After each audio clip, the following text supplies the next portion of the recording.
Hello नमस्ते भाई। तो कैसे हैं आप सब? उम्मीद करता हूं कि आप सब बहुत अच्छे होंगे दोस्तों, और स्टडी भी आपकी बहुत ही अच्छी होगी।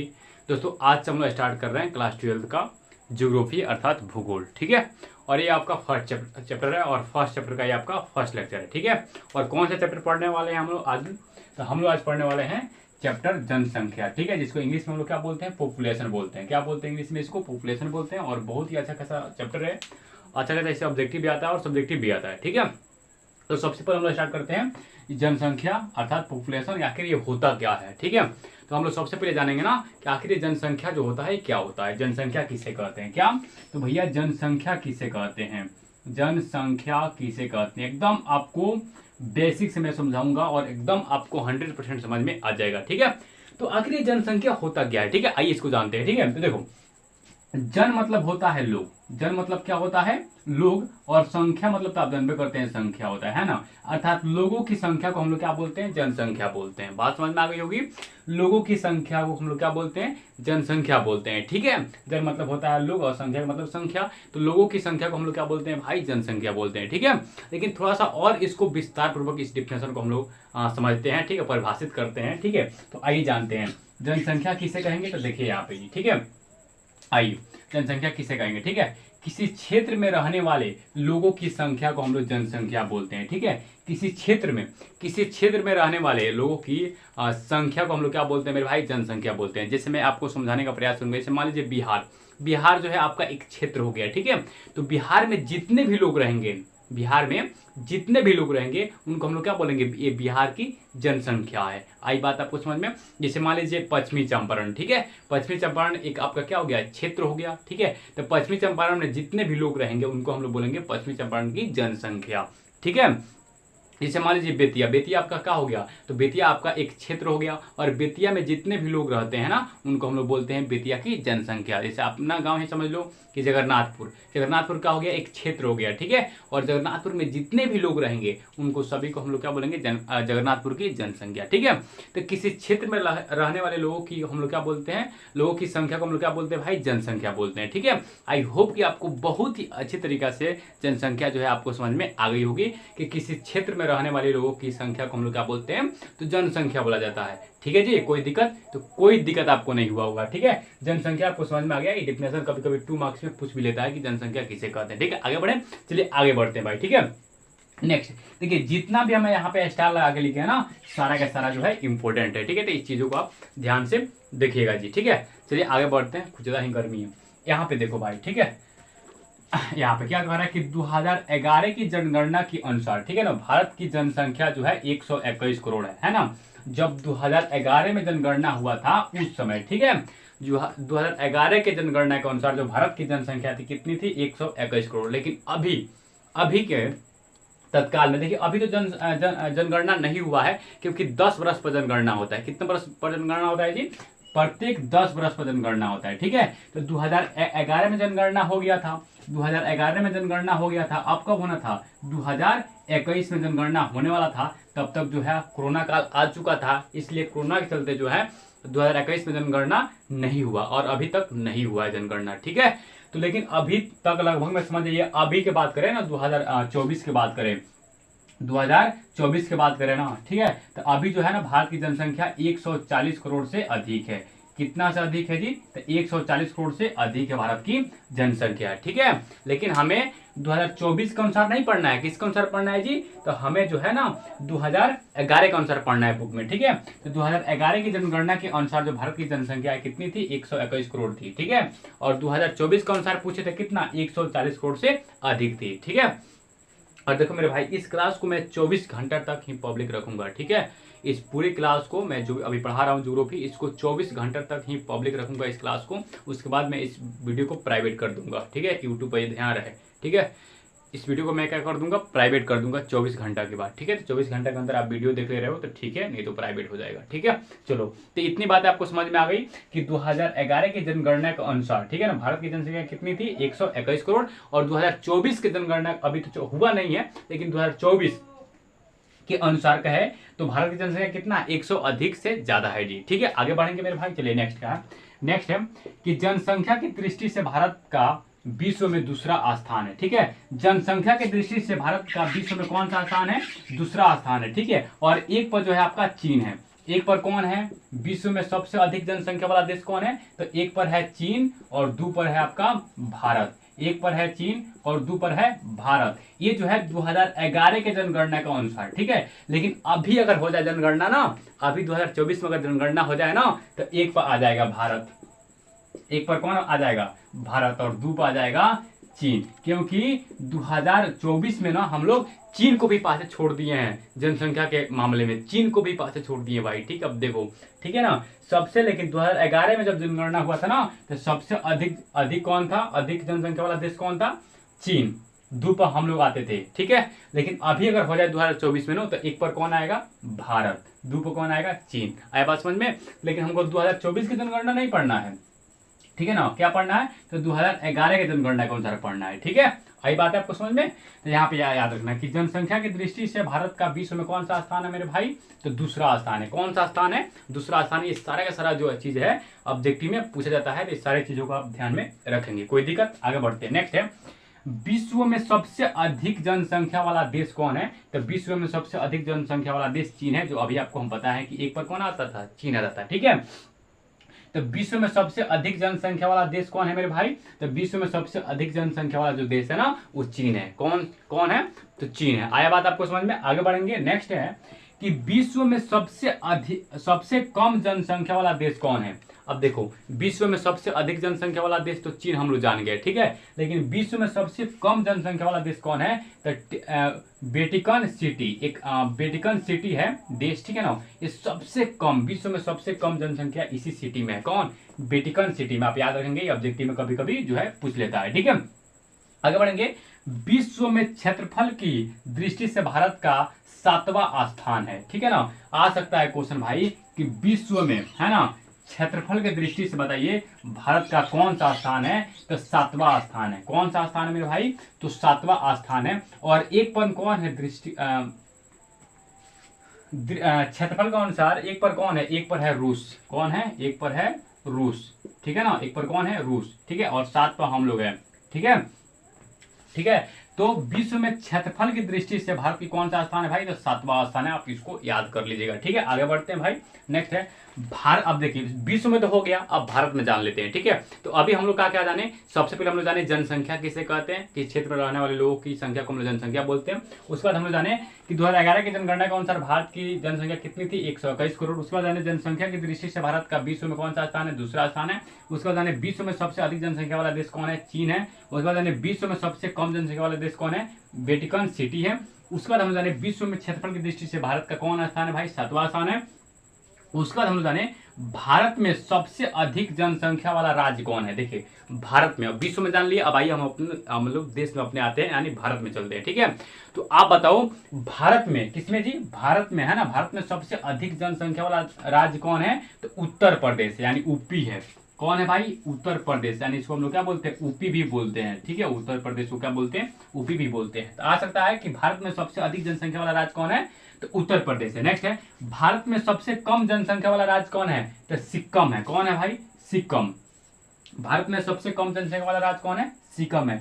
सबसे अधिक जनसंख्या वाला केंद्र शासित प्रदेश कौन है? देखो भाई, जैसे कि भारत में कितने राज्य हैं? भारत में कितने राज्य हैं? तो भारत में, है ना, भारत में राज्य जो है ना आपका 28 गो राज्य। कितना राज्य भाई? 28। 29 था तो एक मिल गया, तो 28, कितना? 28 राज्य हैं। और केंद्र शासित प्रदेश जो है, केंद्र शासित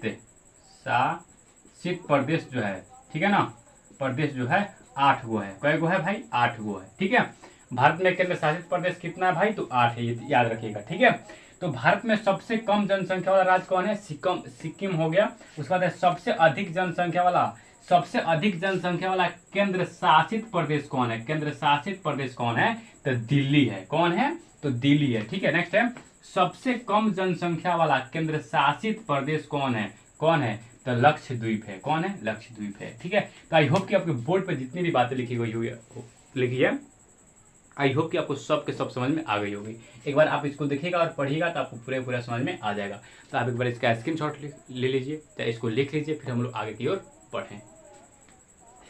चलिए भाई, तो अब हम चलते हैं नेक्स्ट टॉपिक की ओर। ठीक है, नेक्स्ट टॉपिक क्या हम लोग का ये है कि आइए हम लोग जानते हैं, ठीक है, कि जनगणना होता क्या है। अभी तक हम लोग जाने हैं ना कि जनसंख्या किसे कहते हैं। भारत में भारत 2011 की जनगणना के अनुसार भारत का जनसंख्या कितना था, 121 करोड़। ठीक है, उसके बाद विश्व में भारत का क्षेत्रफल की दृष्टि से कौन सा स्थान है भाई, तो 7वां स्थान है ना। और जनसंख्या के दृष्टि से कौन सा स्थान है, तो दूसरा स्थान है। एक पर कौन है भाई, तो चीन है। ये सब हम बातें हम लोग जान गए, एक बार आप रिविजन भी कर लेंगे, देख लेंगे। अब आइए हम लोग जानते हैं कि जनगणना होता क्या है। क्या जनगणना होता क्या है, ठीक है। देखिए, एक निश्चित समय अंतराल पर जनसंख्या की गिनती को जनगणना कहते हैं। ठीक है, एक निश्चित समय अंतराल पर, है ना, जनसंख्या की गिनती को जनगणना कहते हैं। जैसे मान लीजिए सबसे पहला जनगणना जो हुआ था, है ना, हुआ था 1881 में। उसके बाद 1800 कब में हुआ था, 81 में। उसके बाद हुआ 1891 में। उसके बाद हुआ 1901 में। उसके बाद हुआ 1911 में। उसके बाद हुआ क्या, उसके बाद कब हुआ, 1900 हुआ आपका, है ना, 1900 हुआ कब आपका, 21 में। ठीक है, तो हम देख रहे हैं ना कि प्रत्येक 10 साल के बाद, यहाँ पे देखिए, प्रत्येक 10 साल के बाद जनगणना हुआ है। प्रत्येक 10 साल के बाद क्या हुआ है, जनगणना हुआ है। तो प्रत्येक 10 साल यानी एक निश्चित समय हो गया ना जी, एक निश्चित समय हो गया ना कि 10 साल पर जनगणना होगा। ये आपका एक निश्चित समय हो गया कि कितने साल पर जनगणना होगा, 10 साल पर जनगणना होगा। ठीक है ना, तो उसी निश्चित समय अंतराल के जनगणना संख्या को हम लोग क्या बोलते हैं, जनगणना बोलते हैं। अर्थात एक निश्चित समय अंतराल में, यानी निश्चित समय अंतराल हो गया कि 10 वर्ष पर जनगणना होगा। ठीक है ना, जनसंख्या की गिनती को, है ना, जो गिनती होती है कि हाँ भारत देश में कितने लोग हैं, है ना, उसी गिनती को हम लोग क्या बोलते हैं भाई, जनगणना बोलते हैं। ठीक है, अगर नहीं समझ में आए फिर भी आप इसको रट लेंगे कि एक निश्चित समय अंतराल पर जनसंख्या की गिनती को क्या बोलते हैं, जनगणना बोलते हैं। देख रहे हैं, निश्चित समय अंतराल पर जनगणना हुआ है। ठीक है, बातें समझ में आ गई आपको। चलिए आगे बढ़ते हैं। ठीक है, अब हम लोग जानते हैं कि देखिए, भारत में पहली जनगणना जो हुई थी 1872 ईस्वी में हुआ था। आ सकता है क्वेश्चन कि भारत में सबसे पहली बार जनगणना कब हुआ था, तो 1800 को हुआ था, 72 में हुआ था। कब हुआ था, 1872 में, सॉरी। ठीक है, कब हुआ था, 1872 में हुआ था। तो भारत में पहली जनगणना कब हुआ था, 1872 में। ठीक है, लेकिन जनगणना तो हुआ, लेकिन छूट छाट हुआ था, कहीं छूट गया था, कहीं क्या हुआ था, छूट गया था, छूट छाट हो गया था ना, कहीं हुआ था कहीं नहीं हुआ था। ठीक है, तो उसके बाद क्या हुआ, भारत में संपूर्ण जनगणना, ठीक है, या इसी को बोलते हैं नियमित जनगणना कब हुआ था, तो 1881 ईस्वी में हुआ था। ठीक है, देखिए, भारत में सबसे पहले जनगणना कब हुआ था, तो 1872 में हुआ था। लेकिन जनगणना हुआ था, लेकिन कहीं हुआ था, कहीं नहीं हुआ था, कहीं छूट गया था। ठीक है, मान लीजिए कि किसी गांव में हुआ था, किसी गांव में जनगणना नहीं हुआ था। ठीक है ना, तो क्या हुआ, भारत में संपूर्ण जनगणना कब हुआ, वो हुआ 1881 ईस्वी में। इसे संपूर्ण जनगणना को कहता है, कभी कभी पूछ लेता है कि नियमित जनगणना कब हुआ था, तो 1881 ईस्वी में। आई होप कि आपको बातें समझ में आ गई होगी। ठीक है, नेक्स्ट है, देखिए, जनगणना प्रत्येक 10 वर्ष पर होता है। आपको अभी बताएं जनगणना कब वर्ष पर होता है, प्रत्येक 10 वर्ष पर होता है। अभी आपको हम बता चुके हैं। ठीक है, कि जनगणना कितने वर्ष पर होता है मेरे भाई, 10 वर्ष पर होता है। कोई दिक्कत नहीं। आगे बढ़ते हैं। नेक्स्ट है जनसंख्या घनत्व। ठीक है, देखिए, जनसंख्या और जनसंख्या घनत्व में आपको बहुत ज्यादा कंफ्यूजन होगा। ठीक है, तो कंफ्यूजन बिल्कुल नहीं होना है भाई। ठीक है, जनसंख्या पूछे तो अलग जवाब देंगे, जनसंख्या घनत्व पूछ दे, अगर यहाँ पे घनत्व लगा देवे तो हमारा जवाब जो होगा अलग हो जाएगा। ठीक है, तो अभी हम आपको बताएं कि जनसंख्या किसे कहते हैं। तो जनसंख्या किसे कहते हैं जी, है ना, देखिए, जनसंख्या किसे कहेंगे, किसी क्षेत्र में रहने वाले लोगों की संख्या को हम लोग क्या बोलते हैं, जनसंख्या बोलते हैं। जैसे जगन्नाथपुर मान लीजिए एक क्षेत्र हो गया, अब जगन्नाथपुर में जितने भी लोग रहेंगे उसको हम लोग क्या बोलेंगे, जनसंख्या बोलेंगे। लेकिन जनसंख्या घनत्व आखिर होता क्या है। ठीक है, तो देखिए, 1 किलोमीटर के अंदर जितने भी लोग रहेंगे उनको हम लोग जनसंख्या घनत्व बोलेंगे। ठीक है, इसे मान लीजिए हमारे घर से शांति चौक जो है 1 किलोमीटर है। ठीक है, तो इतना दूर के जितने भी लोग हैं इनको हम लोग बोलेंगे जनसंख्या घनत्व। हमारे घर से जो शांति चौक है 1 किलोमीटर है। ठीक है, तो हमारे घर से और शांति चौक पर जितने भी लोग हैं इतने दूर के बीच में, इनको हम लोग क्या बोलेंगे, जनसंख्या घनत्व बोलेंगे। कहने का मतलब यह है कि 1 किलोमीटर के अंदर जितना भी लोग रहता है ना, उसको हम लोग जनसंख्या घनत्व बोलते हैं। समझ में आ गई होगी बातें। चलिए नेक्स्ट क्या है, जनसंख्या घनत्व। ठीक है, अर्थात प्रति किलोमीटर कहने मतलब क्या हुआ, 1 किलोमीटर। ठीक है ना, क्षेत्र में रहने वाले लोगों की संख्या को हम लोग क्या बोलते हैं, जनसंख्या घनत्व कहते हैं। ठीक है, अर्थात 1 किलोमीटर के अंदर जितने भी लोग रहेंगे उसको हम लोग क्या बोलेंगे, जनसंख्या घनत्व बोलेंगे। 1 किलोमीटर के अंदर जितने भी लोग रहेंगे उसमें लोग क्या बोलेंगे, जनसंख्या घनत्व बोलेंगे। आई होप कि आपको समझ में आ गई होगी। देखिए, जनसंख्या घनत्व का एक सूत्र होता है, जनसंख्या घनत्व बराबर होता है कुल जनसंख्या बटा कुल क्षेत्रफल क्या होता है, ये पूछ सकता है कि जनसंख्या घनत्व बराबर क्या होता है, तो कुल जनसंख्या बटा कुल क्षेत्रफल। आए बात समझ में, आगे बढ़ते हैं। देखिए कुल जनसंख्या, देखिए इसका दूसरा भी डिफिनेशन है, जनसंख्या घनत्व का दूसरा डिफिनेशन क्या है, कुल जनसंख्या और कुल क्षेत्रफल के अनुपात को हम लोग क्या बोलते हैं, जनसंख्या घनत्व बोलते हैं। कुल जनसंख्या और कुल क्षेत्रफल का अनुपात को क्या बोलते हैं, जनसंख्या घनत्व बोलते हैं। इसका दूसरा डिफिनेशन है जी, ठीक है। चलिए कुल जनसंख्या और कुल क्षेत्रफल के अनुपात को हम लोग क्या बोलते हैं, जनसंख्या घनत्व बोलते हैं, ठीक है। तो जनसंख्या और जनसंख्या घनत्व में थोड़ा सा भी आपको कंफ्यूजन नहीं रखना है। जनसंख्या कहने मतलब क्या हुआ, किसी क्षेत्र में रहने वाले लोगों की संख्या को जनसंख्या कहते हैं, लेकिन जनसंख्या घनत्व ये हुआ कि 1 किलोमीटर के अंदर जितने भी लोग रहेंगे उससे हम लोग क्या बोलते हैं मेरे दोस्त, जनसंख्या घनत्व बोलते हैं, ठीक है। समझ में आ गया होगा। अब देखिए 2011 के जनगणना के अनुसार भारत का जनसंख्या घनत्व 882 है ना व्यक्ति प्रति किलोमीटर है। कहने का मतलब यह है, देखो यहाँ पे कंफ्यूजन नहीं होना है। 2011 के जनगणना के अनुसार भारत की जो जनसंख्या थी 121 करोड़ थी। कितनी थी, 121 करोड़, ठीक है। लेकिन 2011 की जनगणना के अनुसार भारत का जनसंख्या घनत्व यहाँ लग गया है, घनत्व जो है 382 व्यक्ति प्रति किलोमीटर है। अर्थात 2011 में जब जनगणना हुआ है ना, जनगणना हुआ था ना, ठीक है, तो 1 किलोमीटर के अंदर 382 लोग रहते थे। कितने लोग रहते थे, 1 किलोमीटर के अंदर कितने लोग रहते थे, 382 लोग रहते थे। बातें समझ में आ गई आपको, कोई दिक्कत नहीं, ठीक है। तो ये पूछ सकता है कि बताइए 2011 में जब जनगणना हुआ था, है ना, तब भारत में 1 किलोमीटर में कितने लोग रहते थे, तो 382 लोग रहते थे, ठीक है। आगे बढ़े, चलिए आगे बढ़ते हैं। भारत में सबसे अधिक जनसंख्या घनत्व वाला राज्य कौन है, बिहार। लेकिन अगर पूछे कि भारत में सबसे अधिक जनसंख्या वाला राज्य कौन है, तो उत्तर प्रदेश। लेकिन जनसंख्या घनत्व वाला राज्य कौन है, घनत्व लगा दे घनित, तो कौन होगा, बिहार होगा, ठीक है। कौन होगा, बिहार होगा। तो देखना है कि घनत्व पूछ रहा है कि केवल जनसंख्या पूछ रहा है, ये आपको देख के चलना है कि केवल जनसंख्या पूछ रहा है कि जनसंख्या घनत्व पूछ रहा है। तो जनसंख्या घनत्व पूछे तो उसका अलग जवाब होगा, लेकिन जनसंख्या पूछे तो उसका अलग जवाब होगा, ठीक है। आइए अब जानते हैं हम लोग कि भारत में सबसे अधिक जनसंख्या घनत्व वाला राज्य कौन है भाई, तो वो है बिहार। क्योंकि बिहार में है ना 1 किलोमीटर के अंदर जो है 1000 यानी 1102 व्यक्ति रहता है। कितना लोग रहते हैं, 1102 व्यक्ति रहते हैं, ठीक है। बिहार में है ना 2011 में जब जनगणना हुआ था तो ये पता हमें चला कि बिहार में है ना 1 किलोमीटर का अंदर, कितना किलोमीटर का अंदर, 1 किलोमीटर का अंदर 1102 आदमी रहता है, ठीक है। आई होप कि आपको समझ में आ गया होगा। तो पूछा है भारत में सबसे अधिक जनसंख्या घनत्व वाला राज्य कौन है भाई, तो बिहार है, ठीक है। आगे बढ़ते हैं। भारत में सबसे कम जनसंख्या घनत्व वाला राज्य कौन है, तो अरुणाचल प्रदेश है। कौन है, अरुणाचल प्रदेश है। क्योंकि अरुणाचल प्रदेश में 1 किलोमीटर में 17 को आदमी रहता है। बताओ यहाँ से शांति चौक इतना दूर 17 को आदमी मिलेगा आपको, ठीक है। तो 1 किलोमीटर में कितना लोग रहता है भाई, 17 को लोग रहता है, ठीक है। आपको समझ में आ गया होगा। लेकिन पूछ दे कि भारत में सबसे कम जनसंख्या वाला राज्य कौन है, तो कम जनसंख्या वाला राज्य कौन है बता दो, है ना, तो उसका आंसर अलग होगा। लेकिन अगर ऐसे पूछ दे कि भारत में सबसे कम जनसंख्या घनत्व वाला राज्य कौन है भाई, तो अरुणाचल प्रदेश है, इसका आंसर अलग होगा। आई होप कि आपको बातें समझ में आ गई होगी। पूछ सकता है कि अरुणाचल प्रदेश में 1 किलोमीटर में कितना लोग रहता है भाई, तो 17 लोग रहता है। समझते चलना है बातों को, छोटी छोटी बातें आपको समझ में आती होगी, ठीक है।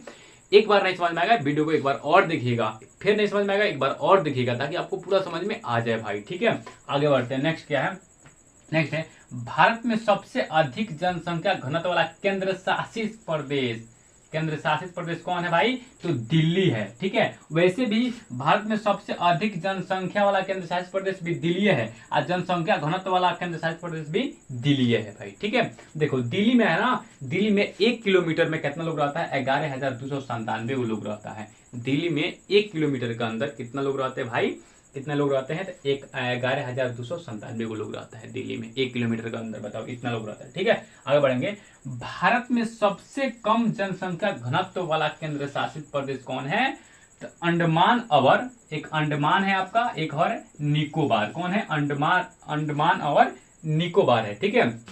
ये दोनों केंद्र शासित प्रदेश में है ना 1 किलोमीटर के अंदर 46 व्यक्ति रहते हैं। 1 किलोमीटर के अंदर कितने व्यक्ति रहते हैं? 46 व्यक्ति रहते हैं। ठीक है, तो आई होप कि आपको पूरी बातें समझ में आ गई होगी। जितने भी अभी हम समझाएं आपको, छोटी छोटी बातें थी जो ऑब्जेक्टिव के लिए काफ़ी इंपॉर्टेंट है। सब्जेक्टिव के लिए भी इसमें ये सब पूछ लेता है सब्जेक्टिव में भी। ठीक है, ऑब्जेक्टिव के लिए ये सब काफ़ी इंपॉर्टेंट है और आपके नॉलेज के भी लिए काफ़ी इंपॉर्टेंट है। तो सारी चीज़ों को आप याद रखेंगे। ठीक है, लास्ट टॉपिक एक और इसको फ्रेश करते हैं और लास्ट टॉपिक हम लोग लिख लेते हैं। ठीक है, बाकी सब इसका एक और लेक्चर आएगा।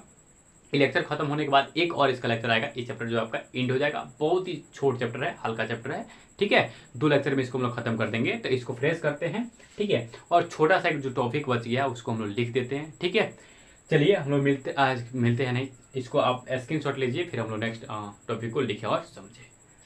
तो चलिए आइए अब हम लोग चलते हैं नेक्स्ट टॉपिक की ओर। हम लोग का नेक्स्ट टॉपिक, अगला टॉपिक क्या है उसके बारे में हम लोग जानते हैं। ठीक है, तो सबसे पहले है यहाँ पे 2-3 चीज है जो सूत्र है, याद कर लीजिएगा आप। ठीक है, कि कायिक घनत्व बराबर होता है कुल जनसंख्या बटा निवल कृषि क्षेत्र। निवल का मतलब होता है टोटल। निवल का मतलब क्या होता है? निवल का मतलब होता है टोटल यानी कुल, याद रखेंगे। ठीक है, चलिए आगे बढ़ेंगे। यहाँ पे कृषि घनत्व बराबर क्या होता है? तो ये होता है कुल कृषि जनसंख्या बटा निवल कृषि क्षेत्रफल। ठीक है, अर्थात हम लोग ये कह सकते हैं, देखो ठीक है, अगर कोई डिफिनेशन भी पूछ लेना कि कायिक घनत्व किसे कहते हैं ना, कायिक घनत्व किसे कहते हैं, तो आपको ऐसे बताना है कि कुल जनसंख्या में कुल जनसंख्या तथा निवल कृषि क्षेत्र के अनुपात को क्या बोलेंगे? कुल जनसंख्या तथा निवल कृषि क्षेत्र के अनुपात को हम लोग क्या बोलते हैं? तो कायिक घनत्व बोलते हैं। कायिक घनत्व को पता चल गया कि कुल जनसंख्या बाटा, ठीक, चाहे कुल जनसंख्या तथा निवल कृषि क्षेत्र को हम लोग क्या बोलते हैं? कायिक घनत्व बोलते हैं। अगर कोई पूछे ना कृषि घनत्व किसे कहते हैं, अगर डिफिनेशन पूछ लिया तो आप बता सकते हो। ठीक है, कि कृषि घनत्व किसे कहते हैं, तो आपको बताना है कुल कृषि जनसंख्या है ना तथा निवल कृषि क्षेत्र के अनुपात को क्या बोलते हैं? कृषि घनत्व बोलते हैं। कुल कृषि जनसंख्या तथा कुल कृषि क्षेत्रफल के क्षेत्र के अनुपात को हम लोग क्या बोलते हैं? कृषि घनत्व बोलते हैं। ठीक है, आया बात आपको समझ में? तो ये सूत्र है, आपके बुक में दिया होगा, ऐसे आप याद कर सकते हो इसको, कोई खास नहीं है। ठीक है, आगे बढ़ेंगे भाई। ये देखो यहाँ पे ये वाला है। ठीक है ना, कह रहा है कि जनसंख्या वितरण को प्रभावित करने वाले कारक है ना। ये 2 मार्क्स में पूछ सकता है और 5 नंबर में भी पूछ सकता है कभी कभी। ठीक है, अगर पूछेगा तो 5 नंबर पूछेगा तो इस सबका डिफिनेशन भी देना पड़ेगा। ठीक है, तो 5 नंबर वाला जो हम क्वेश्चन आंसर कराएंगे तो आपको बता देंगे, फिलहाल में ऐसे ही समझ लो आप। ठीक है, जनसंख्या वितरण को प्रभावित करने वाले कारक, पहला का है भौगोलिक कारक, है ना। भौगोलिक कारक कहने मतलब क्या हुआ? भौगोलिक कारक कहने मतलब क्या हुआ? भूगोल से संबंधित कारक को हम लोग क्या बोलते हैं? भौगोलिक कारक बोलते हैं। ठीक है, भूगोल से संबंधित जो कारक होता है उसे भौगोलिक कारक बोलते हैं। तो पहला क्या होना है? पहला हम लोग का है भौगोलिक कारक। इसमें आता है जल की उपलब्धता। क्या आता है? जल की उपलब्धता। देखिए अब यहाँ पे भौगोलिक कारक मतलब क्या हुआ है ना, भूगोल से संबंधित कारक, है ना। तो यहाँ पे पहले क्या आता है? जल की उपलब्धता, यानी कहने का मतलब यह है कि जहां जल अधिक होगा वहां पे अधिक लोग रहना पसंद करेंगे। अगर इसके बारे में लिखना हो, जल की उपलब्धता के बारे में लिखना हो तो लिखेंगे जहां पे जल अधिक रहता है ना वहां पे अधिक लोग रहना पसंद करते हैं, और जहां पे जल कम रहता है वहां पे कम लोग रहना पसंद करते हैं। आप ऐसे लिख सकते हैं। ठीक है, दूसरा क्या है? भूमि आकृति। दूसरा क्या है? भूमि आकृति। भूमि आकृति ऐसे भी लिख सकते हो, देखो जहां मैदानी क्षेत्र होता, अब जहां देखो, अब जहां मान लो पहाड़ी एरिया हो गया, तो पहाड़ी एरिया में बहुत कम लोग रहते हैं। और जहां मैदानी क्षेत्र हो गया, जैसे हम लोग यहाँ पे मान लीजिए मैदानी क्षेत्र रहते हैं, यहाँ पे अधिक लोग रहता है। ठीक है, तो अगर भू आकृति के बारे में भी लिखना हो तो आप लिख सकते हैं कि जहाँ पे मैदानी क्षेत्र होता है ना, वहाँ पे अधिक लोग रहना पसंद करते हैं, और जहाँ पे पहाड़ी क्षेत्र रहता है वहाँ पे कम लोग रहना पसंद करते हैं। आप इसके बारे में ऐसे लिख सकते हैं। ठीक है, जलवायु कहने का मतलब क्या है? कि जहाँ पे जल अधिक रहता है वहाँ पे अधिक लोग रहना पसंद करते हैं, जहाँ पे जल कम रहता है वहाँ पे कम लोग रहना पसंद करते हैं। ऐसे लिख सकते हो। मृदा मतलब होता है मिट्टी। जहाँ की मिट्टी उपजाऊ होती है वहाँ पे अधिक लोग रहना पसंद करते हैं, जहाँ की मिट्टी उपजाऊ नहीं होती है वहाँ पे कम लोग रहना पसंद करते हैं। आप इसके बारे में ऐसे लिख सकते हो, कोई दिक्कत नहीं है। ठीक है, आगे बढ़ेंगे। तो दूसरा कारक, पहला कारक हो गया भौगोलिक कारक। ठीक है, दूसरा कारक है आर्थिक कारक। आर्थिक कारक मतलब क्या हुआ? रुपया पैसा से संबंधित। ठीक है, तो आर्थिक कारक इसमें क्या आता है? इसमें आता है नगरीकरण, ठीक है, औद्योगिकरण, खनिज, ये सब आता है। इसके बारे में लिख भी सकते हो, नहीं भी लिख सकते हो। ठीक है, ऐसे ही रहने दो। तीसरा है सामाजिक कारक। सामाजिक कारक का मतलब क्या हुआ? कि समाज में रहने वाले, है ना, कारण को हम लोग क्या बोलते हैं? सामाजिक कारण बोलते हैं। समाज में रहने वाले कारक को हम लोग क्या बोलेंगे? सामाजिक कारण बोलेंगे।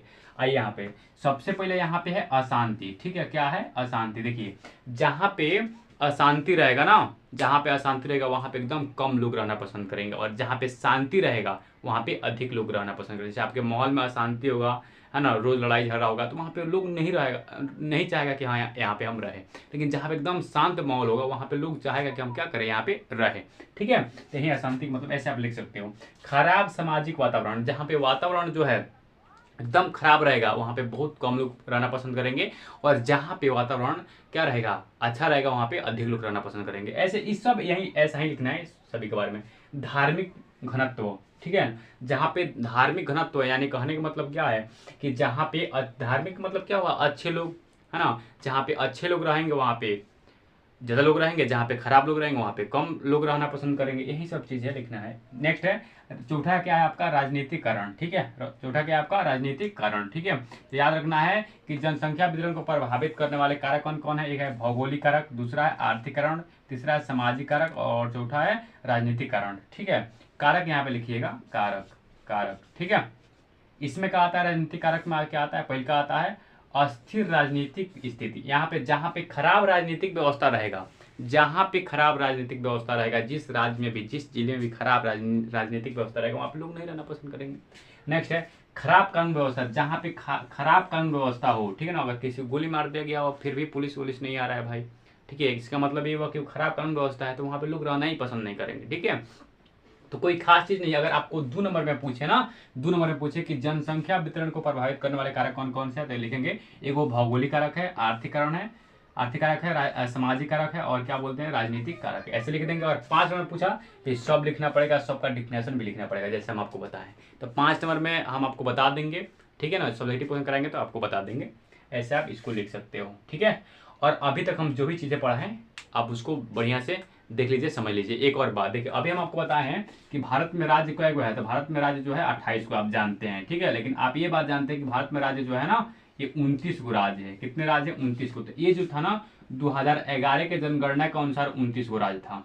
ठीक है, 2011 के जनगणना के अनुसार था। ठीक है, अब 2024 में जो है ना एक राज्य आके मिल गया है, तो इसलिए राज्य को हो गया, मतलब कहने का मतलब यह है ना कि पहले जो था 29 को राज्य था भारत में। ठीक है, अब एक राज्य जो है ना आके एक राज्य में मिल गया है। ठीक है, तो 2024 में राज्य जो है कितना हो गया है, 28 राज्य हो गया है। अभी आप गूगल पर सर्च करोगे कि भारत में कुल कितने राज्य हैं तो आएगा 28 ही। ठीक है, लेकिन बुक में कितना दिया हुआ है, 29। तो आप भी 29 पर ही टिक मारोगे। ठीक है, 28 पर टिक मार देना। ठीक है, क्योंकि अगर 2011 का अनुसार पूछे तो 29 को, 2024 के अनुसार पूछे तो 28 को। ठीक है, तो ये सब चीज़ें है जो आप देख लेना बुक में, ऑब्जेक्टिव भी याद करते रहिए। ठीक है, ये पार्ट 1 वीडियो रहा, इसके बाद एक पार्ट 2 वीडियो और आएगा, और चैप्टर जो है आपका ये फिनिश हो जाएगा। छोटा सा चैप्टर था। ठीक है दोस्तों, वीडियो कैसा लगा जरूर बताइएगा। मिलते हैं नेक्स्ट वीडियो में, तब तक के लिए थैंक यू, जय हिंद भाई।